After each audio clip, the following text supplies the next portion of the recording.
Hello, welcome back to SOH, the best office hours ever, thanks to you, because you're part of it. Okay, a McLaurin series, nothing to do with racing cars, unfortunately. So let's see, what's up here? Well, anyway, it's a beautiful expression. They tell us that this expression converges for a radius of 6. You could derive that. We can do that later if you want. By the way, a McLaurin series is nothing but a Taylor series around x equal to 0, but that's fine. You could prove that McLaurin series indeed are not less generic than Taylor series. You say, well, but Taylor series could be around x equal to any number, like 3 or minus 2. Yes, but doing a translation of the function, it would always be around x equal to 0 of the new coordinate, right? So McLaurin is as general as Taylor with the proper translation. Okay, so let's do this. Question A, okay, determine whether McLaurin series for f converges or diverges for x equal to 6, and give a reason for your answer.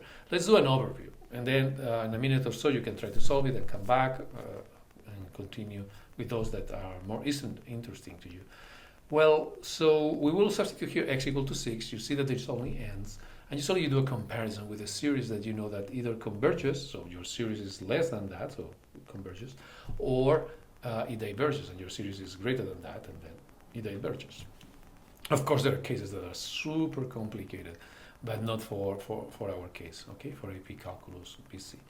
Now, it can be shown that f of minus 3 equals to this thingy, yes. And that the first terms of this sum is, thank you, we don't need to compute it, show that this thingy is less than 1 over 50. It's kind of the error, right? So f of minus 3 is the whole series, s of 3 is the sum of the first 3 terms, and then the error that we are committing here is less than 150, so less than 2%. And that's really, really good, right? So how do we do that? It's an alternating series. So there is a formula for the error bound of an alternating series. This is the next term, because you have an alternating series like plus 1 minus 1 plus 1 minus 1. So if you stop here, what you miss is the addition of the other terms. But since it's alternating and it's converging, the first term that you miss is the most important one. So it would be basically the next term, so it would be for n equal to 4. And then we have to prove that that's less than 1 over 50. And then find the general term of the Maclaurin series for the derivative. Okay, and the radius of convergence. Well, if you have a function that converges with some radius of convergence, its derivatives also converge. It's just a polynomial, and it converges. So it's, it's an infinite polynomial, but it's infinite. You can take infinite derivatives. Okay, it's C infinitely differentiable. So the same radius of convergence applies. There's nothing special about it, but we have to prove it. Okay, and the derivative will be a little bit of patient here. The m goes down and so on. Now we have this one is interesting. We have a new function, and the tricky part is this too, because if you compute the convergence of a series, you will compare like this term compared to this term, or you have many rules. Also, you can try to compare this one and so on and take a limit, right?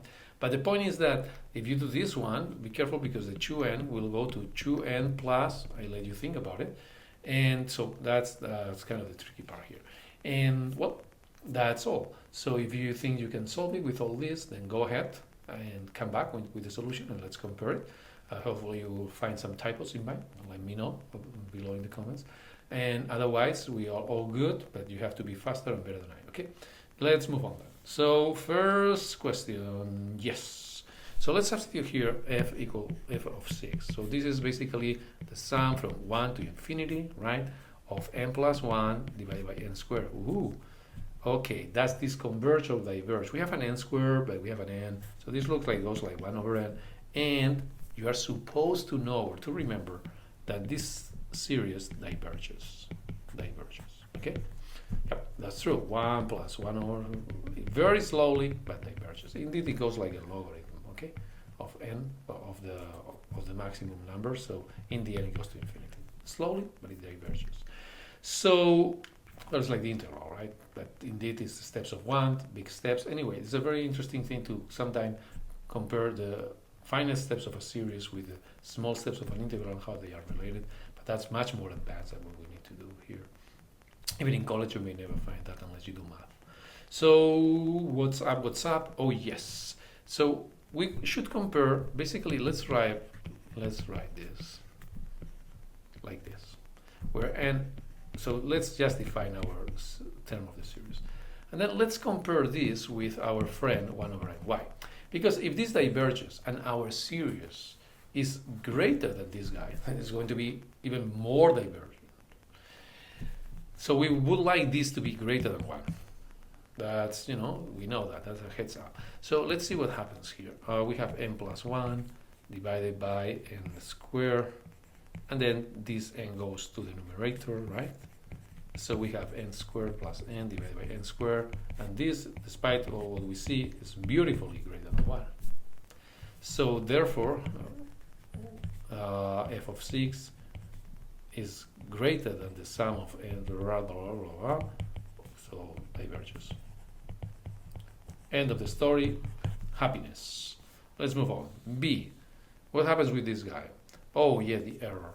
So for an alternating series, the error bound is basically the absolute value of the next term. So in this case, it's going to be A4.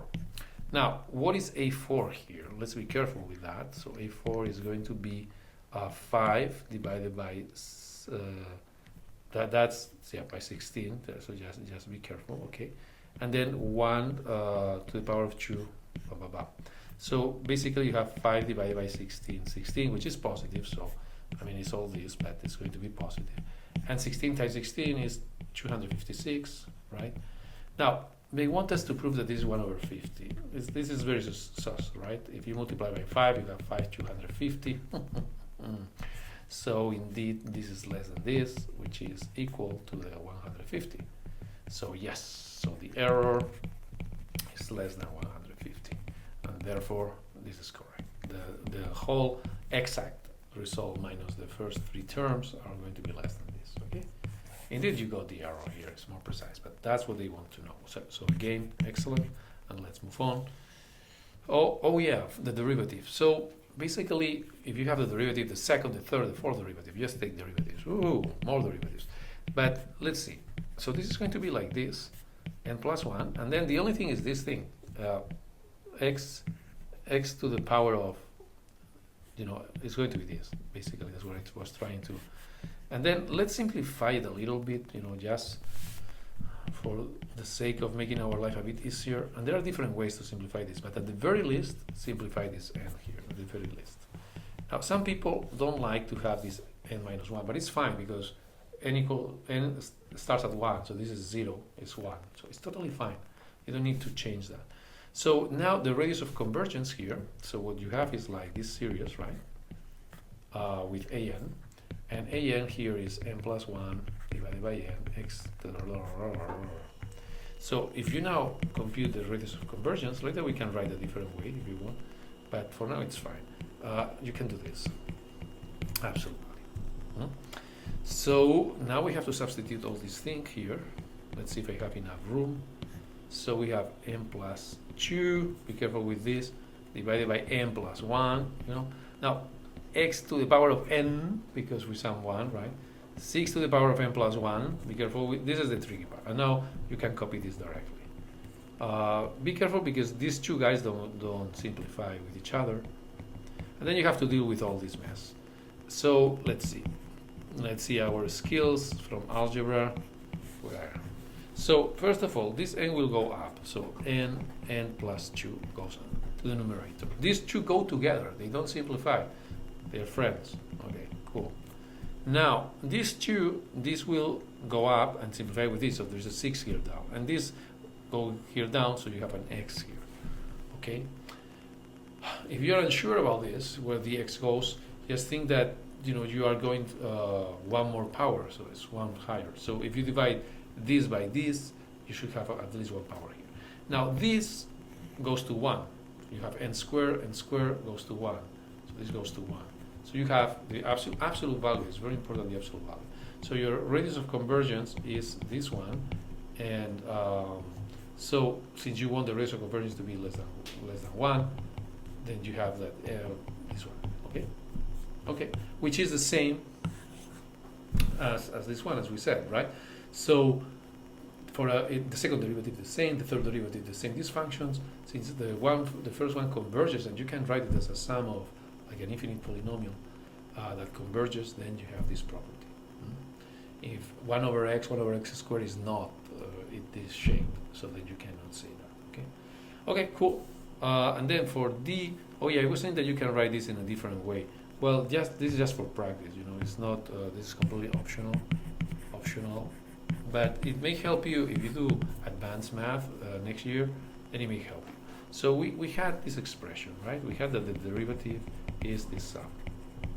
Yeah, if you solve differential equations with Frobenius method, which deals with polynomial series, which I did second year as a sophomore, so you will have to do this. But it's good to know if you know it in advance. It can help you, solving problems right away next year. So what would I change here? Well, when I place n equal to 1 here, I have x to the power of 0. So indeed, I could write this like this. Infinite minus 1 is infinite. But then, when I put 1, I have a 2. So this would be n plus 2. When I put 1, I have a 1. This will be n plus 1. When I put an, so n plus 1, and then x to the power of n. Why is this convenient? Because you have x to the power of n. So you will have other series that are also substituted with a second derivative in a differential equation like this, let's say. Okay, then all of them have the same xn, and then you can identify the coefficients and solve a recursive relationship, which is the Frobenius method, and integrate the differential equation in that way, which is a pretty cool method. Okay, let's move on. So the last question is about this function, and use the ratio test to determine. Okay, so yeah, no problem. So they say the ratio test. Okay, so let's compute the ratio. So what we have here is we have to sum 1, right, to n, so it's n plus 2, and then this is a tricky part, be careful, there's a 2 here, this is n plus 1 squared, 3n plus 1, nothing special here down, only in the numerator, and this is simply this one. So all what they wanted is for someone to miss that there is a plus 2 here. And now, of course, this guy goes with this guy goes with this guy, and these guys are all friends, so nothing to do here. So what we have is limit, well, there is here a little typo that probably you have already spotted. That's why I let them there time to time to see whether you are, you are paying attention. Very good. And thank you. And then this is like that. So okay, and then what happens here? So we have x squared, that's pretty cool, divided by 3. So again, this term goes to 1. That's usually the case, unless you would have something special like an n squared or something like that, but with a coefficient here, I don't know. But this is usually going to be 1, and then so what you get here is x squared divided by 3. You want this to be less than 1, so x squared, that's pretty cool, less than 3, or absolute value of x less than 3. Don't do this, because then you get this, right? This is just how this is wrong in fact. So if you do this and you want to do it right, you will have to say this. But if you keep the absolute value, it's the same, or the best, and that's it. So yep, we're done. Are you ready for the next one? Let's do this. 2025, that's our year, or 2026 if you look at this in the future. Bye.